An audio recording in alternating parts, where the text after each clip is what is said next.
So hi hello வணக்கம் மக்களே, நான் உங்கள் அபி. எல்லாம் எப்படி இருக்கீங்க? கொஞ்சம் பேச்சு கொஞ்சம் வித்தியாசமாக தான் இருக்கும். ஏன்னா நம்ம இருக்க பிளேஸ் அப்படி இப்போ நம்ம லேயில் இருக்கோம். நைட்டு 9 மணி ஆகிடுச்சு. வெளியில் டெம்பரேச்சர் ரொம்ப சில்லாக இருக்குது. அதனால் நம்ம பேச்சு கொஞ்சம் இதாகிடுச்சு. அண்ட் நம்ம Kanyakumari to Kashmir ride start பண்ணியிருக்கோம். செகண்ட் டைம் செப்டம்பர் 18 ஸ்டார்ட் பண்ணோம். இன்றைக்கி October 2. இவ்வளோ நாளாக என்கிட்ட ஒரு விளாக் போடலன்னு பார்த்தீங்கன்னா, இந்த ட்ரிப்பு மொத்தத்துலேயே ஒரு அன்எக்ஸ்பெக்டட் பிளான். சொல்லப்போனால் செப்டம்பர் 18 நான் கிளம்பியிருக்கேன். ஆனால் செப்டம்பர் 16 பிளான் பண்ணி 17 ஒரு நாள் கேமரா இல்லை, பிளாக் பண்ணுறதுக்கு ப்ராப்பர் கேஸ் எதுவுமே இல்லை நம்மள்கிட்ட. ஃப்ரெண்டு தன்னை போட்டு ஒரு இன்ஸ்டா 360 1 hours கேமரா மட்டும் வாங்கிட்டு வந்தேன். அதுக்கு மெமரி கார்டு கூட வாங்கலை. மெமரி கார்டு இல்லை, அந்த மாதிரி நிறைய திங்ஸ் மிஸ் பண்ணுறேன். இப்போ 15 நாள் கழிச்சு இப்போ லேயில் ரூம் போட்டுருக்கோம். இந்த ரூமில் இருக்கும்போது இப்போ பக்கத்தில் யாரும் இல்லை, அதனால் ஒரு வீடியோ மேக் பண்ணுறேன். ஓகேவா? நம்ம ட்ரிப்பு பார்த்திங்கன்னா செப்டம்பர் 18 ஸ்டார்ட் பண்ணோம். செப்டம்பர் 18 ஸ்டார்ட் பண்ணுற முன்னாடி நம்ம வண்டி லாஸ்ட் டைம் ட்ரிப்பு போயிட்டு வந்ததுனால கொஞ்சம் இஷ்யூ இருந்துச்சு. ஒரு 8 மாதம் நம்ம வண்டியே எடுக்கலை. அப்போது பார்த்திங்கன்னா மாத்தம்பரத்துலேருந்து ஒரு கடையில் வந்து விட்டுருந்தோம். நல்ல கடை தான். அங்கே விட்டு கிட்டத்தட்ட ஒரு 20,000 பக்கத்தில் பில் வந்துருச்சு. அப்புறம் பார்த்திங்கன்னா நம்ம பக்கத்தில் மார்த்தாண்டத்தில் NH47 ஒரு ஷாப்பு, அங்கே போய்ட்டு லாஸ்ட் டைம் நான் பில்போல ஹெல்மெட் வச்சுருந்தேன். அது பார்த்திங்கன்னா இந்த காதுலாம் ரொம்ப டைட் ஆகிடுச்சு. எனக்கு காது கொஞ்சம் பெருசாக இருக்கிறதுனால ஹெல்மெட் போடும்போது தலைவலி ஏற ஆரம்பிச்சிருச்சு. அதனால் இந்த வாட்டி ஸ்ட்ரக்ஸில் நார்மலாக ஒரு கம்ஃபர்ட்டாக ஒரு ஹெல்மெட் வாங்கிட்டேன். சேஃப்டி வேணும் தான், இன்னும் ஸ்ட்ரக்ஸில் நார்மலாக ஒரு ஹெல்மெட் வாங்கிட்டேன். ப்ளஸ் வந்து மேடாகில் ஃபாக் லேம்பு ஃபிக்ஸ் பண்ணிட்டேன். அந்த மாதிரி சில பல எக்யூப்மெண்ட்டை ஃபிக்ஸ் பண்ணேன். அது கிட்டத்தட்ட ஒரு 15,000 பக்கம் வந்துடுச்சு. அண்ட் அன்றைக்கி நைட்டு சரியாக நம்ம தூக்கமே இல்லை. கிட்டத்தட்ட நான் வீட்டுக்கு அன்றைக்கி வரும்போதே நைட்டு ஒரு 6:45 தாண்டிடுச்சு. அப்புறம் வீட்டுக்கு வந்து சாப்பிட்டுட்டு செப்டம்பர் 18 நைட்டு 8:30 நான் வண்டி எடுக்கிறேன். வண்டி எடுத்து உருட்டி நாகர்கோவில் தாண்டி, உங்களுக்கு எல்லாம் கன்னியாகுமரியில் இருக்கவங்களுக்கு தெரியும், நம்ம நாகர்கோவில் வடசேரி தாண்டி தான் போகணும். இப்போ வடசேரி தாண்டிட்டேன். வடசேரிலேருந்து திருநெல்வேலி போகிற வழியில் கிட்டத்தட்ட ஒரு 40 கிலோமீட்டர் தாண்டி இருப்பேன். அதுக்கு முந்தா நேற்று வேலைக்கு போயிருக்கேன். 20 மணி நேரம் கிட்டத்தட்ட தூக்கம் இல்லை. மறுநாள் ஃபுல்லாக ஒர்க் ஷாப்லேயும் NH47லையும் இருந்திருக்கேன். தூக்கம் இல்லை. என்ன ஆகிடுச்சு, திருநெல்வேலி போகிறதுக்கு முன்னாடியே தூக்கம் பயங்கரமாக அடிச்சிருச்சு.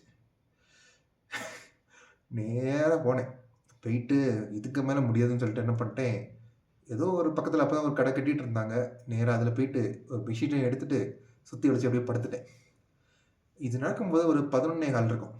11:15 கிட்டத்தட்ட ஒரு மணி வரைக்கும் தூங்கினேன். அப்புறம் எழும்பி இது சரிபடாது. ஏன்னா பசங்க வந்து சேலத்துக்கு வர சொன்னாங்க. காலையில் 8 மணிக்கு சேலத்துலேருந்து கிளம்பணுன்னு. அப்போது நமக்கு ஏற்கனவே லேட் ஆகிடுச்சு. சேலம் பார்த்திங்கன்னா கிட்டத்தட்ட ஒரு 450 கிலோமீட்டர் பக்கம் எனக்கு வந்துச்சு. சேலத்துக்கு அப்புறம் போகணும். ஆனால் மணி 1 ஆகிடுச்சு. நான் என்ன திருநெல்வேலியே தாண்டலை. அப்போ திரும்ப என்ன பண்ணேன், வண்டி எடுத்துகிட்டு போனேன். மறுபடியும் தூக்கம்.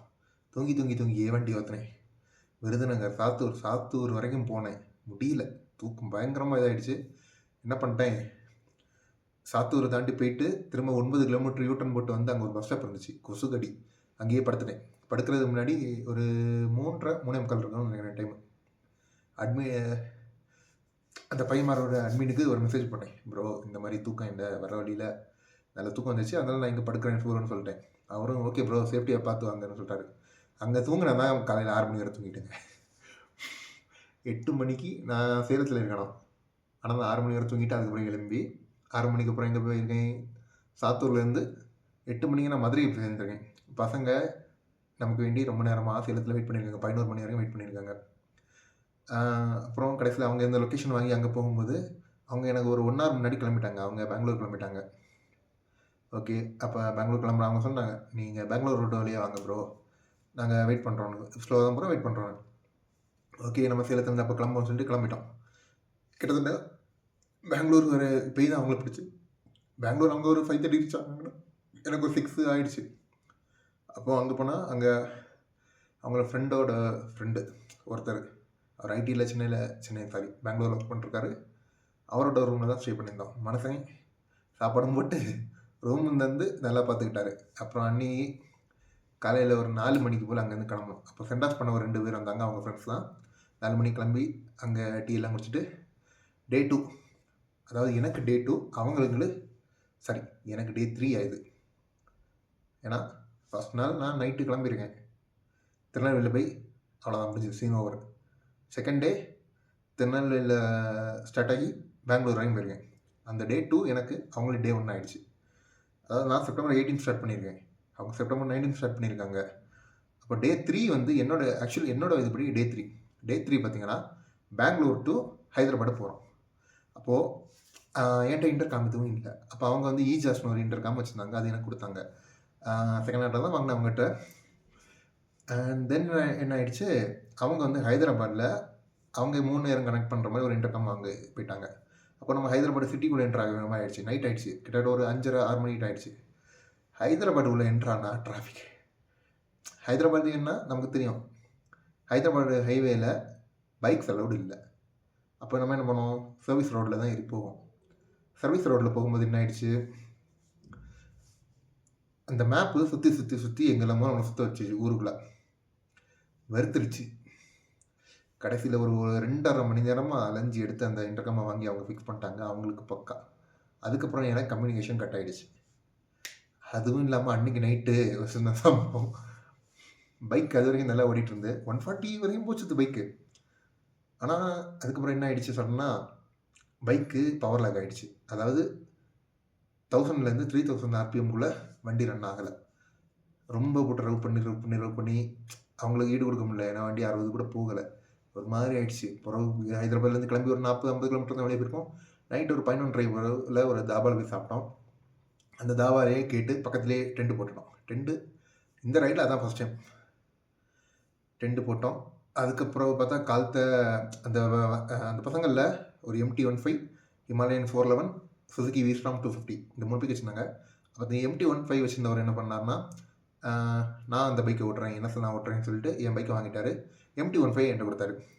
MT-15 நான் ஓட்டினேன், தரமாக இருந்துச்சு. மனசன் MT-15 இவ்வளோ நாள் ஓட்டினவர் என்ன பண்ணுறாரு, என் பைக்கை நல்லா அமுக்கி பிடிச்சி இழுத்து எடுத்து மைலேஜையும் குறைச்சி எடுத்து வண்டியை ஓட்டிகிட்டு வந்துட்டான். அதுக்கடுத்து எடுத்து ஐடில் ஸ்க்ரூ அட்ஜஸ்ட் பண்ணி அது இது லாட் ஆஃப் பிளாப்ளா ஆக்சிடென்ட்லாம் நல்லா நடந்துச்சு. அதுக்கப்புறம் என்ன பண்ணோம், நாக்பூருக்கு போனோம். டே 3 அவங்க இதுக்கு டே 3, எனக்கு டே 4 ஆகிடுச்சு. நாக்பூர் அது சொல்லலாம், அந்த ரோடு எப்படி இருக்கும், பயங்கர. ஒரு நிமிஷம்.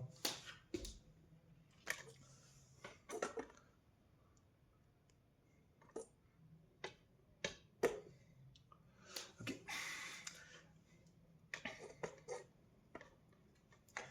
இன்றைக்கி தான் ஃபஸ்ட் டைம் வீடியோ எப்படி எடுக்கணுமா, அதில் எப்படி வரும்னு சொல்லி தெரில. ஆடியோ அவுட்புட் நல்லா இருக்குமான்னு தெரில. கேமரா எதுவுமே இல்லாதனால மொபைலில் தான் எடுக்கிறோம். ஒரு பையன் ஒரு கிம்மில் ட்ரைபாட் வாங்கினா, அவங்ககிட்ட இருந்து ட்ரைபாடையும் ஆட்டி போட்டு மொபைலில் ஃபிக்ஸ் பண்ணி எடுத்துகிட்டு இருக்கோம். ஓகே, எங்கே விட்டேன், நாக்பூர் ரீச் ஆகிட்டோம்.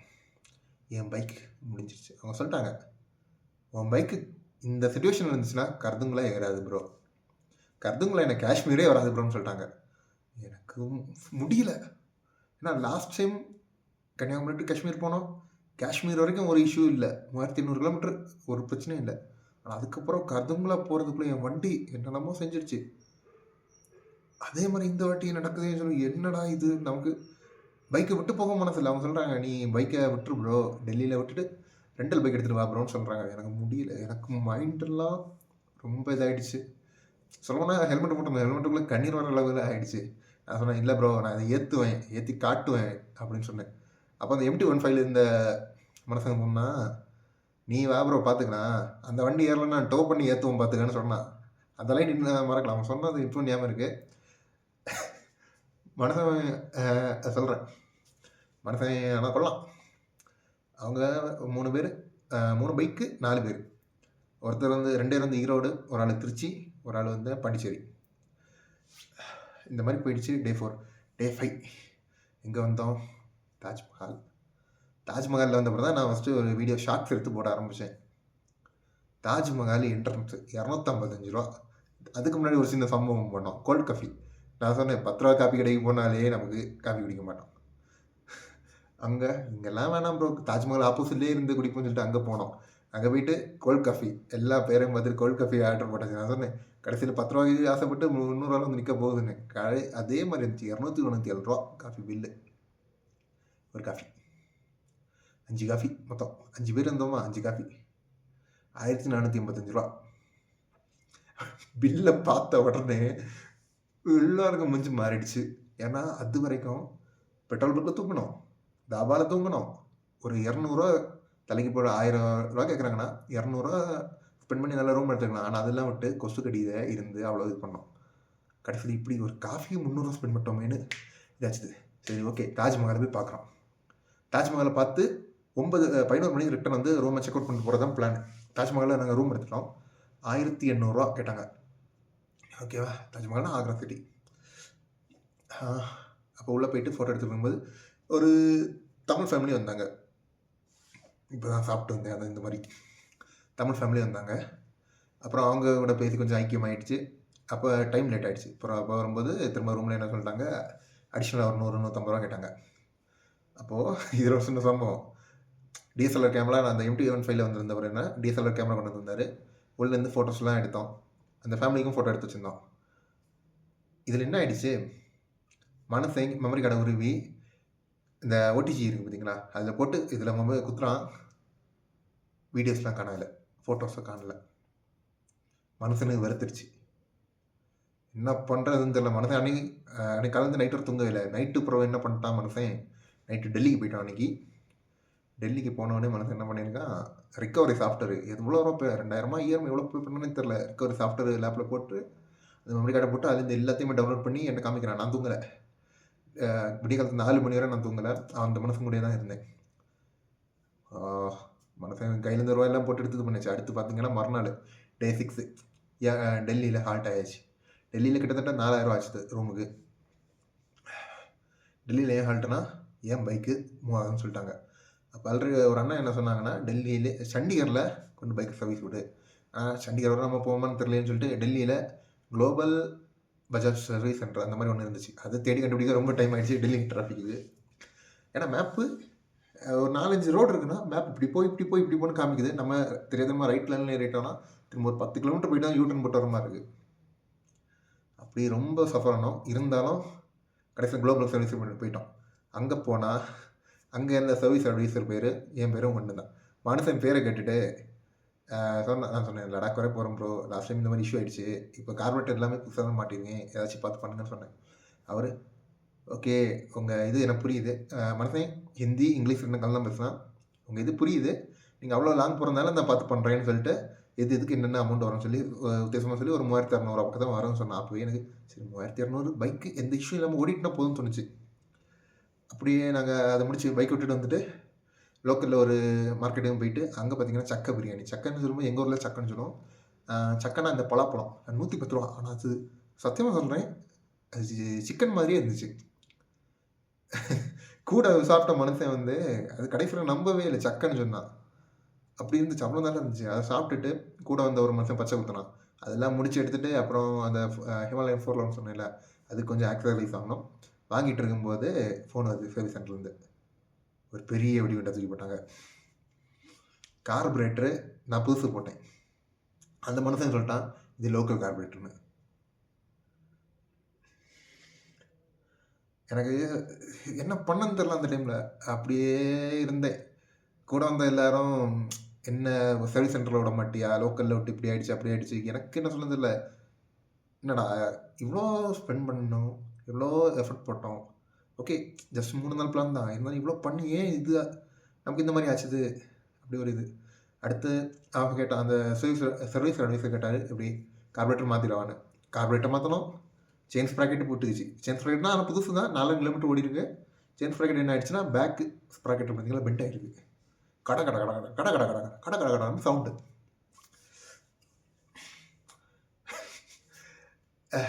இது என்ன சொல்லன்னு தெரில, என் நேரமா என்னன்னு தெரில. ஓகே, திரும்ப அப்போ சொன்னோம், ப்ரோ என்கிட்ட பட்ஜெட் அவ்வளோ இல்லை, நீங்கள் அதனால் முடிஞ்ச அளவுக்கு ப்ராப்பராக சர்வீஸ் பண்ணித்தாங்க. அவரும் ஓகேன்னு சொன்னார். ரிட்டன் போய் பைக் எடுத்தேன். 2700 முடிச்சிடலாம் மனசேன். ஆனால் ஃப்ரெண்டு 2 ஃபோர்க் சிலும் போயிடுச்சு. அதுக்கு மட்டும் 2000 வாங்கியிருந்தான் மனசேன். என்னென்ன மாத்திரம் தெரியல, ஒரு உள்ள ஸ்ப்ரிங் ராடு மாத்திரம் என்ன சொல்ல தெரியல. ஆனால் அதுக்கப்புறம் வண்டி நீட்டாக இருந்துச்சு. கார்பரேட்டரு அங்கே வச்சு எடுக்கும்போது பார்த்தா திரும்பவும் நிற்குது. அப்போ கேட்டது சொன்னால் இது லோக்கல் கார்பரேட்டர் இப்படி தான் இருக்கும். நீங்கள் போகும்போது ஆட்டோமேட்டிக் சரியாயிடும். ஆனால் அதுக்கப்புறம் பார்த்தா செயின் கடந்து கட கட கட கட கட கட கட கட கட கட சவுண்ட் அடிக்குது. சரி வேறு வழியில் எடுத்து ஆகணும்னு சொல்லிட்டு டே 6 டெல்லியில் ஹால்ட் ஆகிருந்ததில்ல, வண்டி எடுத்து வந்து ரூமில் விட்டுச்சு. மறுநாள் காலத்தை வண்டி 5 மணிக்கு எழும்பி போகிறதா பிளான். 6 மணிக்கு எழும்பணும். கிளம்புவோமா கிளம்ப மாட்டோம். டெல்லியிலேருந்து கிளம்பும்போது மணி 9 மணி. 3 மணி நேரமாக கிடந்து கறங்கியிருக்கோம் ரூமுக்குள்ளே. இதை எடுக்கணும், எதை எங்கே பேக் பண்ணணும், அது இதுன்னு. கடைசி அன்னைக்கு கிளம்பி பஞ்சாப் வந்தோம். பஞ்சாப் வந்துட்டு இருக்கும்போது எங்கே போகலாம் பிளான் பண்ணும்போது நான் சொன்னேன் கத்துவா கேட்வே. ஏன்னா ஆல்ரெடி நான் போனதால அப்புறம் கத்துவா கேட்வே போகலாம். பதான்கோட் வழியா கத்துவா கேட்வே. கத்துவா கேட்வே தாண்டிட்டோம்னா நம்ம சிம் ஒர்க் ஆகாது. அப்போது அவங்க சரி நம்ம முடிஞ்ச வரைக்கும் போகலாம், எவ்வளோ ஓட்ட முடியுதோ ஓட்டலாம், அந்த மாதிரி தான் பிளான் பண்ணாங்க. ரெக்கார்ட் ஆகுதா? ஆகுது. அப்போது கத்துவா கேட்வே வந்துச்சு. என் வண்டி கொஞ்சம் பவர் லாக் இருந்தால ஸ்ரீநகர் வரைக்கும் நல்லா வந்துச்சு. ஆனால் அதுக்கப்புறம் தான் ரீல் சம்பவம் ஸ்டார்ட் ஆச்சு. கத்துவா கேட்வே தாண்டின உடனே பசங்களே எக்ஸைட்மெண்ட் ஆகிடுச்சு. இன்னும் போகிறானுங்க நிறுத்தாமல் போயிட்டு இருக்காங்க. நான் கிட்ட போய் சொல்கிறேன், ப்ரோ இந்த சிக்னல் கிடைக்காது ப்ரோ, சிக்னல் கிடைக்காது ப்ரோன்னு. கண்டுக்கவே இல்லை, எக்ஸைட்மெண்ட்டில் போயிட்டே இருக்கானுங்க. ஒரு 20-30 கிலோமீட்டர் போயாச்சு. கடைசி ஸ்ரீநகர் இப்போ போகிறதுக்கு முன்னாடி கத்துவா வழியாக போகிறது ஒரு கட்டு வரும் ரைட்டில். ஆஃப் ரோடு இருக்கும், ரோடு நல்லா இருக்கும். அந்த கட்டுக்குள்ளே போயிட்டு ஒரு தாபாட்ட போய் நிற்கிறாங்க. நின்றுட்டு சாப்பிட்டுட்டு பே பண்ணலான்னா சிக்னல் இல்லை. நான் சொன்னேன், ப்ரோ நான் கத்துவா கேட்வேலே சொன்னேன் சிக்னல் வராதுன்னு. சரி ஓகே பார்த்துக்கலாம் சொன்னேன். இது நடந்தது டே 6 7 காணோம். இன்னைக்கு டே 15, 8 நாள் ஆகுது. இதுவரை நாங்கள் சிம் வாங்கலை. சிம் வாங்காமலே ஓட்டிகிட்டு இருக்கோம். என்கிட்ட பார்த்தீங்கன்னா ஜியோ ப்ரீபெய்ட் இருந்து, வோடஃபோன் போஸ்ட்பெய்ட் இருந்துச்சு. ஜியோ ப்ரீபெய்ட் கட் ஆகிடுச்சு. வோடஃபோன் போஸ்ட்பெய்ட் இருந்துச்சு. நான் ஒன்று என்ன பண்ணிட்டேன், எங்கள் வீட்டுக்கு கால் பண்ணி இந்த மாதிரி நான் பார்டர் கிராஸ் பண்ணிட்டேன், அதனால் நாளையிலேருந்து ஃபோன் வருமானு தெரியாது. ஏன்னா வோடஃபோன் நம்பிக்கை இல்லை எனக்கு. ஜியோ ஏர்டெல் போஸ்ட்பெய்ட் ஓகே சொன்னேன். அவங்களும் சரின்னு சொன்னாங்க. அதுக்கப்புறம் மறுநாள் கிளம்பி எங்கே வந்தோம், ஸ்ரீநகர் வழியாட்டு சோன்மார்க் வந்தோம். சோன்மார்க்கில் வந்த பிறகு தான் டெம்பரேச்சர் அடிக்க ஆரம்பிச்சிது எங்களுக்கு. அந்த சில்னஸ் இருக்கு பாருங்க. காலத்தை டென்ட்டை போட்டுட்டு எழும்பி அடுப்பை பற்ற வச்சு, அடுப்பு குக்கிங் எசென்ஷியல்ஸ் தான் வாங்கிட்டோம். அடுப்பை வாங்கி என்ன மேகியும் சம்திங் ப்ரெட்டும் டோஸ்ட் பண்ணி பால்லாம் ஊற்றி பால் காய்ச்சணும். முதல்ல ஃபஸ்ட்டு பால் காய்ச்சணும். அதெல்லாம் சிறப்பாக நடந்துச்சு. சிறப்பாக பண்ணலாம். அப்போ ஒரு மனுஷன் வந்து கேட்டான், குதிரையை கூட்டிகிட்டு வந்து ஒரு தலைக்கு 400 ரூபா குதிரையில் வாங்க அப்படி கூட்டிகிட்டு போகிறேன்னு சொன்னான். அப்போ என் கூட அந்த ஹிமாலயனில் வந்த மனுஷன் அவன் பைக்கை காட்டி சொல்கிறான், உன்ட்டு இருக்கிறது ஒரு குதிரை, இங்கே பாரு 25 குதிரையோட பவர் இருக்குன்னு சொல்லிட்டு அவன் பைக்கை வச்சு அந்த மனுஷனே ஓட வச்சான். அப்படி சோன்மார்க்லேருந்து அப்புறம் கிளம்புனோம். சோன்மார்க்லேருந்து கிளம்பும்போது, ஏன்னா லாஸ்ட் டைம் சோன்மார்க் வரைக்கும் எனக்கு அந்த அளவுக்கு பிரச்சனை இல்லை. சோன்மார்க்லேருந்து கிளம்பும்போது ஜோஜிலா பாஸ் வருது. ஒரு கிட்டத்தட்ட ஒரு 30 கிலோமீட்டர் 20 கிலோமீட்டர் வரைக்கும் பிரச்சனை இல்லாமல் இருக்கும். அடுத்து அந்த அதில் ஒரு 3 ஷார்ப் டர்ன் வரும். அதில் போன இடம் எனக்கு ஃபஸ்ட்டு ஷார்ப் டர்ன்லேயே இதாச்சுது. இருந்தாலும் பையன் மேனேஜ் பண்ணி செகண்ட் ஷார்ப் டர்ன் வரைக்கும் போனேன். செகண்ட் ஷார்ப் டர்னில் தான் லாஸ்ட் டைமு வண்டி அதுக்கப்புறம் மூவே ஆக மாட்டேன்னு சொல்லிச்சு. அப்புறம் ஒரு வண்டி பிடிச்சி 8000 ரூபா கொடுத்து டோ பண்ணி கொண்டு போயிட்டோம். இந்த வாட்டி அதே இடத்துல எனக்கு குபு குபு குபுன்னு வருது. ஹெல்மெட்டை போட்டு என்ன சொல்லக்குன்னு தெரியல. பையன் மாரெலாம் முன்னாடி போயிட்டானுங்க. இருந்தாலும் சரி ஓகே, நம்ம கார்பரேட்டர் வண்டி. லாஸ்ட் டைம் இஷ்யூ என்னன்னு தெரிஞ்சிருச்சு. என்ன பண்ணேன், வண்டி ஆஃப் பண்ணேன். ஒரு நிமிஷம் விட்டேன். காற்று நல்லா அடிக்கிற அளவு விட்டுட்டு திரும்ப வண்டி காற்று நல்லா அடித்த பிறகு வண்டி ஆன் பண்ணேன். இது பண்ணேன், ஸ்டார்ட் பண்ணேன். பழைய பவரில் இருந்தாலும் பையை மேனேஜ் பண்ணி மூவ் ஆகிட்டேன். அப்படியே அந்த 3 இதுவும் தாண்டி ரோஜிலா பாஸ் போகும்போது மைண்டு எனக்கு, அதாவது லாஸ்ட் டைம் இந்த இடத்துல நம்ம வர முடியல, இந்த இடம் வந்துட்டோம்னு சொல்லிட்டு கிட்டத்தட்ட உம்லிங்களா ஏறணும் ஒரு சந்தோஷம். அது அது உண்மையாக சொல்கிறேன். அந்த ஃபியூல் இன்ஜெக்டர் வச்சுட்டு இருக்கவங்களுக்கு தெரியுதோ இல்லையோ, இந்த கார்பரேட்டர் வண்டி வச்சுட்டு இந்த ஏற்ற ஏறாமல் இருக்காங்க பாருங்கள், அவங்களுக்கு தெரியும் அந்த ஃபீல் எப்படி இருக்கணும்.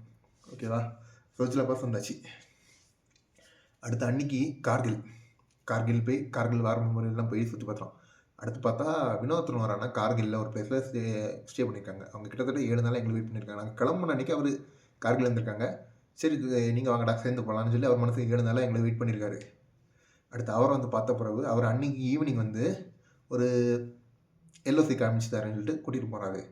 அந்த சின்ன பெட்டு தான், அதுலேயே வண்டி ஏறல, விக்கி போகுது இல்லைன்னு சொல்லிட்டாங்க. ப்ரோ வண்டி ஏறாது ப்ரோ, கருதுமா ஏறாது, முடிச்சுது, அவ்வளோதான்.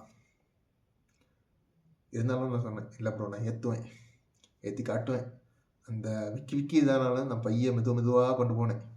மேலே எல்லாம் சீட்டை கொண்டு போன அவங்க சொல்லிட்டாங்க இங்கே அதுக்கு அந்த பக்கம் பாகிஸ்தான் இங்கே வீடியோ அலோடு இல்லை.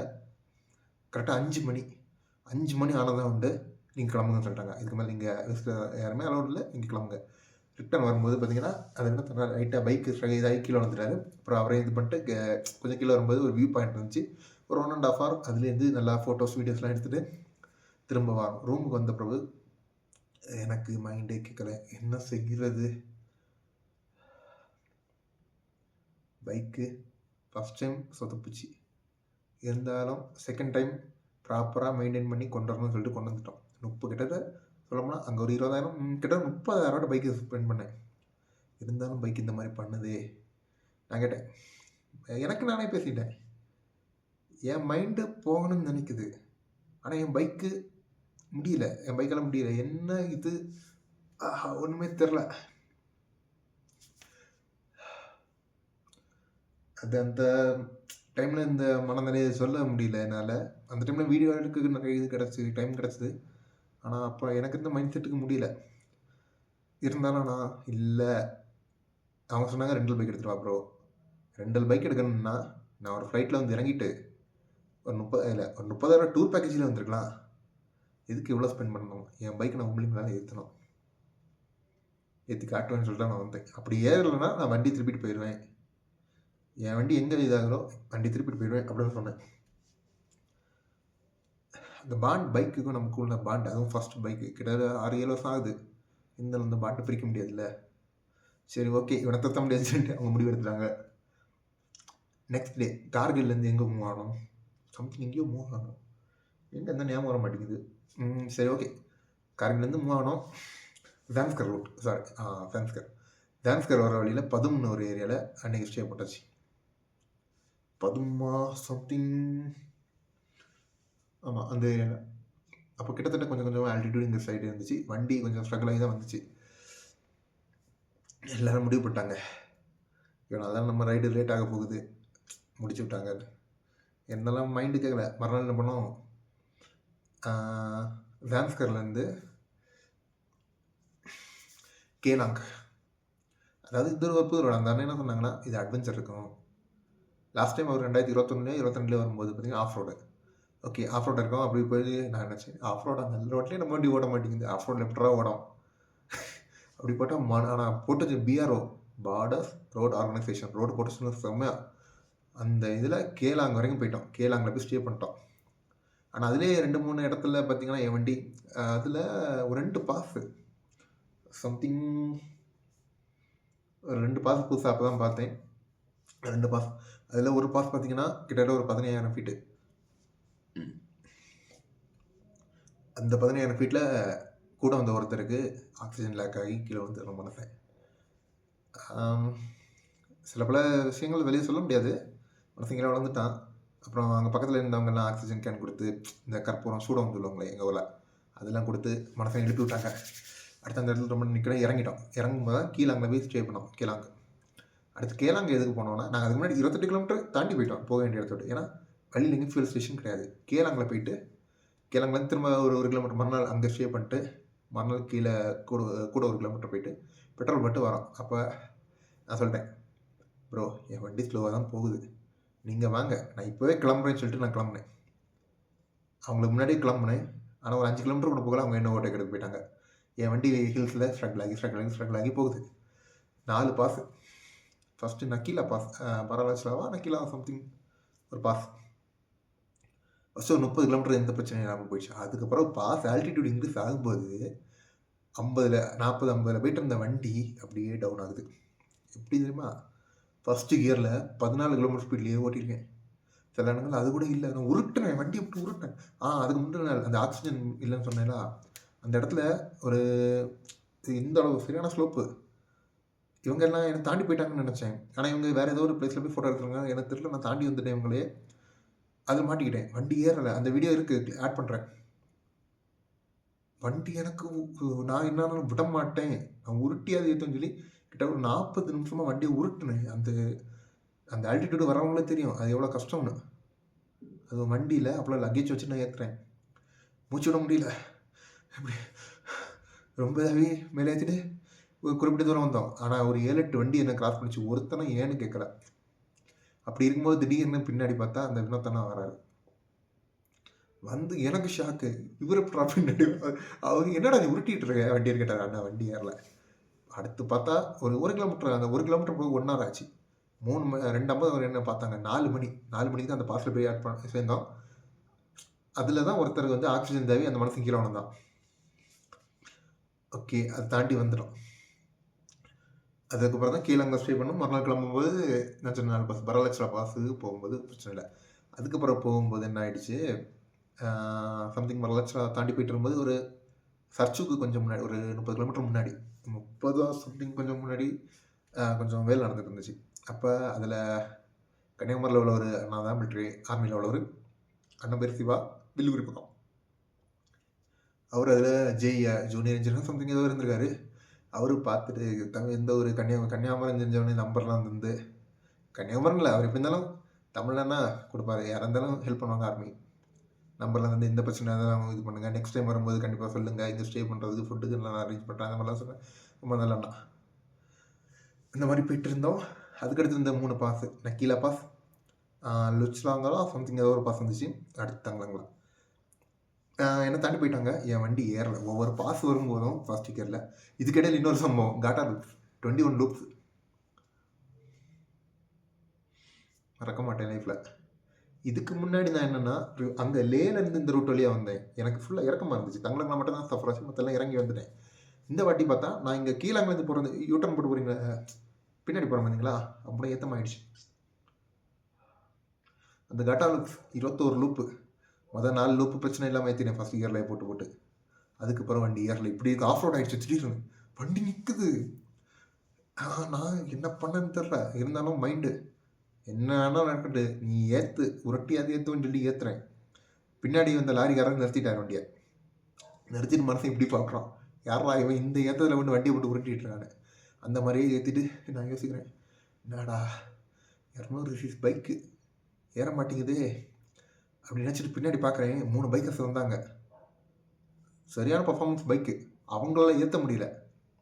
ஆனால் பைக்கு நல்ல பைக்கு. அவங்களால அந்த இது ஏற்ற முடியல. நான் அப்போ நினச்சேன், நல்ல பைக் வச்சுட்டு அவங்களால ஏற்ற முடியல, நீ உருட்டி அது ஏற்றுன பார்த்தியா, நீ கண்டிப்பாக போயிடுவாடான்னு சொல்லிட்டு எனக்கு நானே சொல்லிட்டு திரும்பவும் வரேன். காட்டா லூப்ஸ் தாண்டி அதுக்கப்புறம் இந்த பாஸ்லாம் தாண்டி வரும்போது பார்த்தீங்கன்னா நக்கீலா பாஸ், நக்கீலா பாஸ் ஒரு 200 மீட்டர் முன்னாடி பார்த்தீங்கன்னா நம்ம பசங்க வந்து ஆஃப் ரோட் ட்ரை பண்ணுறது சொல்லி ஏற்றி கீழே விழுந்து வரட்டாங்க.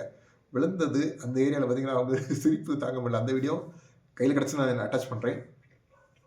அதுக்கப்புறம் பார்த்தா நம்ம அப்படியே தாண்டி வந்துட்டோம். கிட்டத்தட்ட தங்கலங்களா பாஸுக்கு 12 கிலோமீட்டர் முன்னாடி இருக்கும்போது இதில் இன்னொரு விஷயம் நான் வந்துடுறேன். லாஸ்ட் டைம் நான் வரும்போது ஃபுல் ஆஃப் ரோடு. இந்த வாட்டி பக்கம் ஹைவே மாதிரி போட்டிருந்தாங்க. கிட்டத்தட்ட ஒரு 80 கிலோமீட்டர் பக்கம் ரொம்ப பண்ணியிருப்பாங்க நினைக்கிறேன். அதை மாற்றிட்டு ஒரு 50 கிலோமீட்டருக்கு ஹைவே போட்டிருந்தாங்க. நல்ல சரியான ரோடு. ஆனால் அந்த வீடியோ நான் ஷார்ட்ஸில் ஆட் பண்ணியிருந்தேன். அது வந்து ஏதோ டெரைன்ஸ் காப்பிரைட்டுன்னு சொல்லி டில் பண்ணிட்டாங்க ஆட்டோமேட்டிக்காக. அந்த இது வரைக்கும் ஓகே. தங்கலங்களாகி 12 கிலோமீட்டர் முன்னாடி ஹில்ஸு ஸ்டார்ட் ஆகுது. என் வண்டி விற்குது. அந்த 12 கிலோமீட்ரு நான் ஃபஸ்ட்டு கியரில் ஏற்றிருக்கேன். 10 கிலோமீட்டர் ஸ்பீடில். எவ்வளோ டைம் ஆகிருக்கும் நீங்களே யோசிங்க. தங்கலங்களா போகும்போது நான் யோசிக்கிறேன், லாஸ்ட் டைம் என்னடா நம்ம இவ்வளோ சஃபர் ஆகலையே, தங்கலங்களாக்கி இந்த வாட்டி இவ்வளோ சஃபர் ஆகுதே. அதுவும் டைம் வந்து 5 மணி பக்கம் ஆகிடுச்சு. ரொம்ப லேட்டாக வந்த பசங்க 2 நேரம் கூட வந்து அவங்க முன்னாடி ஓட்டே எடுத்து போயிட்டாங்க. 4 பேரும் போயிட்டாங்க. நான் மட்டும் தனியாக வண்டி நின்றுடுச்சு. இருந்தாலும் உருட்டி எடுத்து எப்படி இல்லாமல் எடுத்து வந்துச்சு. தங்கலங்களா வரேன், ஹெல்மெட்டை கலத்துனா மக்களே நம்ம தங்கலங்களா வந்துட்டோம் சொல்லி இது பண்ணுறேன். எனக்கு மூக்கு வாயிலுக்கு தண்ணியாக வருது. ஒரு ஃபோட்டோ எடுத்தேன். கூட அங்கேருந்து ஒரு பார்த்து சொல்கிறான், டே நீ கிளம்புடாது. அந்த மாதிரி ஆயிடுச்சு. நான் ஒரு எக்ஸைட்மெண்ட் ப்ரோன்னு சொல்லிட்டு பைக் எடுத்து திரும்ப இறங்கிட்டே தங்கலங்களா. இதில் இன்னொன்று, கீழாங்கில் பெட்ரோல் போட்டு நம்ம டேங்க் ஃபில் பண்ணோம். கீழாங்கிலேருந்து தங்கலங்களா கிட்டத்தட்ட 180 சில்லற கிலோமீட்டர் என் வண்டி வந்துச்சு. ரிசர்வ் ஆகிடுச்சு. 180 கிலோமீட்டருக்கு 10 லிட்டர் பெட்ரோல் குடிச்சிது. 18 கிலோமீட்டர்லாம் மைலேஜ். ஏன்னா வண்டி ஏறல, ஆக்சிஜன் கிடைக்கல. ஃபஸ்ட் கியர் செகண்ட் கியர்லேயே தான் மேக்ஸிமம் ஏற்றி கொண்டு வந்திருக்கேன். ஆனால் அதுக்கப்புறம் நடந்த சம்பவம், 10 லிட்டரில் 18 கிலோமீட்டர் ஓடி 150 கிலோமீட்டர் ஓடிருக்கு. 1 litre 18 average. ஆனால் அதுக்கடுத்து இந்த ரிசர்வ் ஆன பிறகு 2 லிட்டரில் என் வண்டி 78 கிலோமீட்டர் ஓடிருக்கு. அந்த ஸ்லோப் இறங்குறோம் பார்த்தீங்களா, 78 கிலோமீட்டர் வந்து கரெக்டாக அதுக்கு முன்னாடி என்ன பண்ணாங்க, லேக்கு 50 கிலோமீட்டர் முன்னாடி அந்த பசங்க ஸ்டே போட்டாங்க. ஸ்டே போட்டு என்னடா இந்த பையன் இன்னும் காணலைன்னு சொல்லி தேடி ஆப்போசிட்டில் வரும்போது ஒரு செக் போஸ்ட்டில் 50 ரூபா மொய் வச்சதுனால தான் உள்ளே விட்டாங்க. அது லோக்கலாக என்னன்னு சொல்லி எனக்கு தெரியல. ஆனால் அதுக்கு முன்னாடி நிறைய இடத்துல என்ட்ரி போட்டோம். ஆர்மி, போலீஸ்ன்னு சொல்லி என்ட்ரி போட்டோம். எங்கேயுமே அமௌண்ட் கேட்கல. ஆனால் அது ஒரு செக் போஸ்ட்டில் மொய் வச்சோம். அதுக்கப்புறம் தான் உள்ள விட்டாங்க.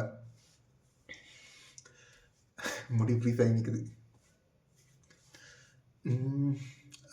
இது கரெக்டாக படம் வந்துருந்துச்சு. பிறகு பக்கத்தில் இந்த 411லேருந்து ஜெரிக்கன் வச்சுருந்தாரு. அதுலேருந்து ஒரு 5 லிட்டர் கடை வாங்கி ஊற்றிட்டு ஸ்டார்ட் பண்ணிட்டு நேற்று நைட்டு ஸ்டே பண்ணிட்டோம் அங்கே. எங்கள் லேலேருந்து 50 கிலோமீட்டர் முன்னாடி. அப்புறம் இன்னும் காலையில், அதாவது டே 15 ஆகிடுச்சு இன்றைக்கி. நான் பிளான் பண்ணியிருந்தேன் என்னென்னா, ஒரு நாள் வீடியோவே கிட்டத்தட்ட ஒரு 15 நிமிஷம் வீடியோ ரெக்கார்ட் பண்ணி போடணும்னு நினச்சேன். ஆனால் 15 நாள் வீடியோவை கிட்டத்தட்ட 30 நிமிஷமாக ரெக்கார்ட் பண்ணியிருக்கேன். இதை நான் பார்ட் 1 பார்ட் 2 போடுவேனா இல்லை எப்படி போடுவேன்னு எனக்கே தெரியல. இதில் இன்னொரு பிரச்சனை, லடாக் ரீஜியனில் 144 நீங்கள் சிம் வச்சுருந்தாலும் போஸ்ட்பெய்டு சிம் தான் ஒர்க் ஆகும். அது லடாக் ரீஜன் இந்த மாதிரி தான். இல்லை காஷ்மீர் தாண்டினாலே அதுதான். ஆனால் இங்கே என்ன பண்ணிட்டாங்க, ஃபோன் மட்டும் பேசிக்கலாம், டேட்டா ஒர்க் ஆகாது. டேட்டா கட் பண்ணிட்டாங்க 144. அது 144 ரீசன் நம்ம வெளியே சொல்லக்கூடாது. அது இதனாலன்னு சொல்லி சொன்னால் அது சில பல பின்விளைவுகளை சந்திக்க வேண்டியிருக்கோம். சரி, ஓகே. நம்ம என்ன பண்ணிட்டோம், இன்னும் காலையில் அக்டோபர் 2 இன்றைக்கி ஸ்டார்ட் பண்ணி, இதில் இன்னொரு குடும்பம் என்னென்னா, நமக்கு வண்டி ஓட்டிகிட்டே இருக்கும், என்ன நாள் எதுவுமே தெரிய மாட்டேங்குது. இன்றைக்கி ஆயுத பூஜையா, ஏதோ ஒரு இடத்துல வந்து ஒய்ஃபை கனெக்ட் பண்ண முடியுது. ஆயுத பூஜை விஜயதசமி அந்த இது ஓடிட்டுருக்குது ஸ்டேட்டஸ் பார்க்கும்போது. அந்த மாதிரி வந்து லே மார்க்கெட் எல்லாம் தாண்டி கிட்டத்தட்ட ஒரு 1.8 கிலோமீட்டர் வந்த பிறகு மேரிகோல்டு ஸ்டேவா சம்திங், மேரிகோல்டுன்னு ஏதோ ஒன்று இங்கே வந்து ஸ்டே பண்ணியிருக்கோம். பர் ஹெட்டுக்கு 1000. காலையிலையும் நைட்டும் ஃபுட்டு தருவாங்க. பர் டே பர் ஹெட்டுக்கு 1000. இங்கே வந்து இருந்தாச்சு. பைக் இன்னும் சர்வீஸ் பண்ணலை. நாளைக்கு இப்போது கருதுங்களா ஏறணும். நான் சொல்லிட்டேன் பசங்கிட்ட, என் வண்டி கருதுங்களா ஏறும். அப்படி ஏறலைன்னா உங்களை இந்த பிரச்சனை நான் கொடுக்க மாட்டேன். நான் என் பாட்டுக்கு திருப்பிட்டு வந்துடுவேன். ரெண்டல் பைக் எடுத்துலான்னு சொன்னாங்க. ரெண்டல் பைக் எடுக்க எனக்கு இன்ட்ரெஸ்ட் இல்லை. என் பைக்கை நான் ஏற்றுவேன். அப்படி ஏற்ற முடியலையா ரிட்டர்ன் போய்டுவேன். இப்போது நம்ம கூட வந்த அவங்க எல்லாம் பார்த்திங்கன்னா 6 பேர் இப்போ மொத்தமாக இருக்கும். ஏன்னா அந்த கார்கில் இருந்த அண்ணா வச்சுட்டு 6 பேர். 2 ரூம் எடுத்துருக்கோம். இந்த ரூமில் நான் மட்டும்தான் இருக்கேன். 4 பசங்க இன்னொரு ரூமில் இருக்காங்க. அந்த அண்ணா வந்து ஐடி ஒர்க்கர். அதனால் அவர் என்ன பண்ணிருக்காருன்னா, கீழே ரிசப்ஷனில் ஒய்ஃபை கனெக்ட் பண்ணி அங்கே ஆஃபீஸ் ஒர்க் பார்த்துருக்காரு. அவர் நைட் ஷிஃப்ட்டு. அவர் நைட் ஷிஃப்ட்டும் பார்த்து பகலில் வண்டியும் ஓட்டுறாரு. எங்களுக்காக ஒரு வாரம் ஃபுல்லாக வெயிட் பண்ணவும் செஞ்சுருக்காரு. அப்படி அடுத்து இங்கே வந்து இந்த டைமாக்ஸு, ஆக்சிஜன் சிலிண்டர் அந்த மாதிரி சின்ன சின்ன சாதனங்கள்லாம் வாங்கியாச்சு இப்போதைக்கு. அடுத்து கூட வந்து ஒரு பையன் சொன்னேன்டா, ஃபஸ்ட்டு ஸ்டார்டிங்கில் 3 பைக்கு அவங்க, அப்புறம் 4 பேர் இருந்தாங்கன்னு. அதில் ஒரு பையன் வந்து ஹிமாலயன் 411 இப்போ 2 கடை வந்துருக்கான். இப்போ நாளைக்கு பிளான் என்னென்னா, கருத்துங்களை ஒன்றா ஏறுறோம். ஏறிட்டு நாங்கள் 2 பேரும் திரும்ப கீழே வந்துடுவோம். கீழே வந்து இங்கே ஸ்டே போடுறோம். மற்ற பசங்க என்ன பண்ணுறாங்கன்னா, பேங்காங்கு, லொட்டுக்குன்னு மற்ற எல்லா இடத்துக்கும் போகிறாங்க. என் பைக்கு ஓகே, எனக்கு நம்பிக்கை இருக்குது. இருந்தாலும் நான் அவங்க கூட போனால் அவங்க சஃபர் ஆவாங்க. என்னால் அவங்களுக்கு ஆல்ரெடி லேட் ஆகிடுச்சு, அவங்க சஃபர் ஆவாங்க. அதனால் நான் என்ன பண்ணிட்டேன், நான் தனியாக வந்துட்டேன் இப்போதைக்கு. பார்ப்போம். நாளைக்கு கருதுங்களா என் வண்டி ஏறிடுச்சுன்னா கண்டிப்பாக நான் உம்லிங்களாக ட்ரை பண்ணுவேன். ஆனால் பேங்காங்க அந்த மாதிரி இல்லை. கூட வந்து வண்டி ஒரு 2 நாள் இது பண்ணிட்டு நம்ம உம்லிங்களாக ஏற்றோம். என்னோடய இதே உம்லிங்களாக தான். 0 ஃபீட். நான் லாஸ்ட் இயர் மேக் பண்ண போஸ்டரே அதான். Started from 0 feet to 19,024 feet altitude. Kanyakumari to காஷ்மீரில் போட்டிருந்தேன். கன்னியாகுமரி டு உம்லிங்களாவில் வண்டி ஏற்றவன் கொண்டு வந்தேன். ஆனால் என் வண்டி கருதுங்களாவோட நின்றுடுச்சு. அதுவும் இல்லாமல் நான் காலேஜ் ஓப்பன் ஆகிடுச்சு. ஜூன் 19 நாங்கள் ரெக்கார்ட் பண்ணுறேன். இப்போ ஞாபகம் மக்களே, நீ ஜூன் 19 எனக்கு காலேஜ் ஓப்பன், நான் கருதுங்களாவில் இருக்கேன்னு சொல்லி வீடியோ எடுக்கிறேன். அதே மாதிரி இந்த வாட்டி அக்டோபர் 7 நான் உம்லிங்களாவில் இருப்பேன்னு நம்புகிறேன். முடிஞ்சளவு ட்ரை பண்ணுவோம் மக்களே. ஆனால் ரெண்டல் பைக் எடுக்க இதில் எல்லோரும் என்ன சொல்கிறாங்க, இவ்வளோ ஸ்பெண்ட் பண்ணி இங்கே வந்துட்டேன், கூட ஒரு 3K 5K ஸ்பெண்ட் பண்ணி ஒரு ரெண்டல் பைக் எடுத்து நீ உம்லிங்களாக போயிட்டு வந்துரு அந்த மாதிரி சொல்கிறாங்க. இருந்தாலும் மனசு கேட்க மாட்டேங்குது. பார்ப்போம், ட்ரை பண்ணலாம் இந்த மாதிரி அமைதுன்னு. அண்ட் இப்போது நம்ம மொத்தம் 6 பேர். நம்ம கூட இருக்கவங்கெல்லாம் பார்த்தீங்கன்னா ஒரு MT-15, ஒரு ஹிமாலயன் 411, ஒரு ஹிமாலயன் 450, ஒரு சுசுகி விஸ்ராம், அப்புறம் அந்த ரெண்டல் பைக் எடுத்துக்கணும்னு சொன்னேன்ல அது வந்து ஹிமாலயன் 411, அப்புறம் நான் பார்த்தீங்கன்னா NS200. இந்த 6 பைக்கில் நான் மட்டும்தான் கார்பரேட்டரு, மற்ற எல்லாம் ஃபியூல் இன்ஜெக்டரு. அண்டு பசங்க பேர் என்ன பார்த்தீங்கன்னா பேக்ஸ் ஆஃப் ரோடுன்னு ஒரு கிளப், அதோட அட்மின் பார்த்தீங்கன்னா பார்த்திபன். அப்புறம் அவரோட ஃப்ரெண்டு இந்திரேஷ், அவரோட ஃப்ரெண்டு விக்கி, அதான் விக்னேஸ்வரன். அப்புறம் இன்னொரு பையன் பேரும் விக்னேஸ்வரன் தான். இதில் வண்டி என்ன ஆனாலும் பரவாயில்ல டோ பண்ணணும்னு சொன்னது அந்த MT-15 வந்த விக்னேஸ்வரன். அவர் தான் மனசன், நல்ல மனசன். இருந்தாலும் அப்பப்போ நிறைய ஃபன் பண்ணுவான். இதுக்கு முன்னாடி நம்ம குரூப் ரைடு பழக்கம் இல்லை, சோலோவாக தான் அடித்தோம். இந்த வாட்டி குரூப் ரைடுன்னு சொல்லும்போது ஃபஸ்ட்டு கொஞ்சம் ஆக்வர்டாக இருந்துச்சு அவங்க பண்ணதெல்லாம் பார்க்கும்போது. இருந்தாலும் நல்லா ஃபன் பண்ணிட்டு தான் இருந்தாங்க, நல்ல பசங்க தான், நிறைய ஃபன்னு அந்த மாதிரிலாம் நடந்துச்சு. ஓகே, இன்றைக்கி டே 15. இது வரைக்கும் நான் ஸ்பெண்ட் பண்ண அமௌண்ட்டு இன்றைக்கி தான் டைரி எடுத்து எழுதி வச்சேன், கிட்டத்தட்ட 75,000. ட்ரிப்புக்கு அவங்க பிளான் பண்ண அமௌண்ட்டே 80,000 தான். எனக்கு இது வரைக்கும் 75,000 ஆயிருக்கு. 75,000 வண்டிக்கு. ட்ரிப்பு கிளம்புற முன்னாடி ப்ரீ சர்வீஸ் பண்ணேன். சர்வீஸ் இது மட்டுமே எனக்கு அந்த ஸ்பேர்ஸ் அது மட்டுமே 30,000 வந்துச்சு. அப்புறம் கியர்ஸ் ஆல்ரெடி கஷ்டமாக வச்சுன்னா இருந்தாலும் ஹெல்மெட்டு, அந்த ஃபாக்லாம் கொஞ்சம் சேஞ்ச் பண்ண அப்படி பிடிச்சிருந்துச்சுன்னா இது எதிர்பார்க்கவே இல்லை. அது கிட்டத்தட்ட ஒரு 17,500 வந்துருச்சு. அப்புறம் இன்டர்கம் செகண்ட் ஹேண்டாக வாங்கியிருந்தேன், இல்லை அது ஒரு 3,500.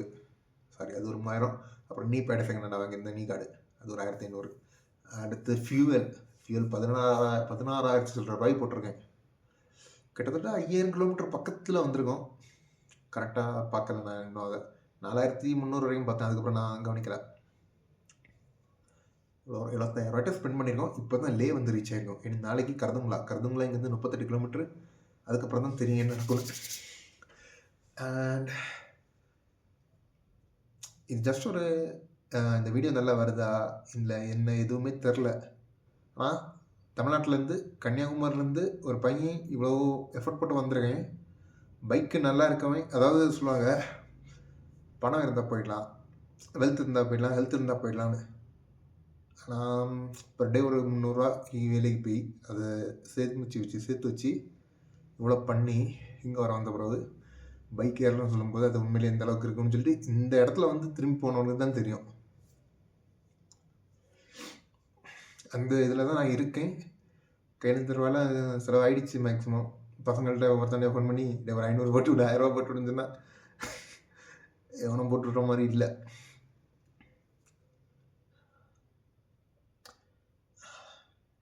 இருந்தாலும் விட மாட்டோம்.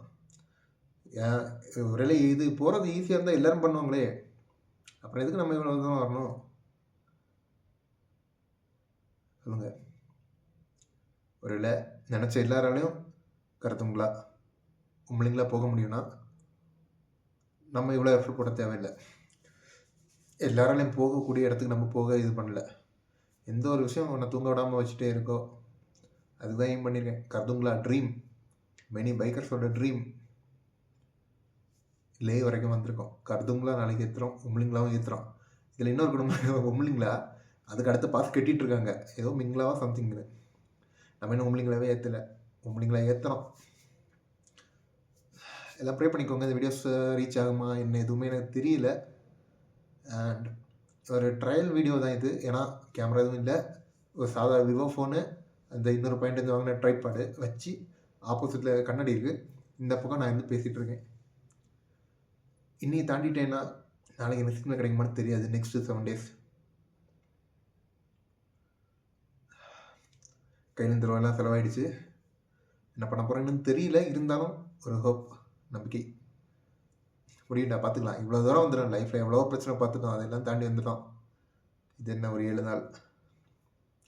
ஆனால் இந்த 7 நாள் இந்த கஷ்டத்தை தாண்டி வந்தோன்னு வைங்க, வேறு லெவல் ஒர்த்தாக இருக்கும். கண்டிப்பாக தாண்டுவேன்னு நினைக்கிறேன். ஸோ நான் உங்கள் அபி. என்ன திரும்ப அதே சொல்கிறேன் மாதிரிதான். என்ன கரெக்டாக என்ன பேசணும்னு தெரில. இவ்வளோ தூரம் எஃபர்ட் போட்டு வந்திருக்கோம். ப்ராப்பராக ஒரு வீடியோ எடுக்கலை, ஃபோட்டோஸ் இல்லை, சப்போர்ட் இல்லை. ஃப்ரெண்ட்ஸ்கிட்ட இருந்தும் சப்போர்ட் இல்லை, ஃபேமிலிகிட்ட இருந்து யார்கிட்ட சப்போர்ட் இல்லை. ஜஸ்ட் நான் உண்டு என் பாடு உண்டு, அவ்வளோதான். சரி, ஓகே மக்களே, see you later. பார்த்தீங்களா, இப்படி தான் ரெக்கார்ட் பண்ணி ஓட்டிகிட்டு இருந்தேன். சார்ஜ் 52லேருந்து 32 ஆயிடுச்சு. ஓகே, பரவாயில்ல, வீடியோ ரெக்கார்ட் இருக்குது. பார்ப்போம் எப்படி அவுட்புட் வருதுன்னு.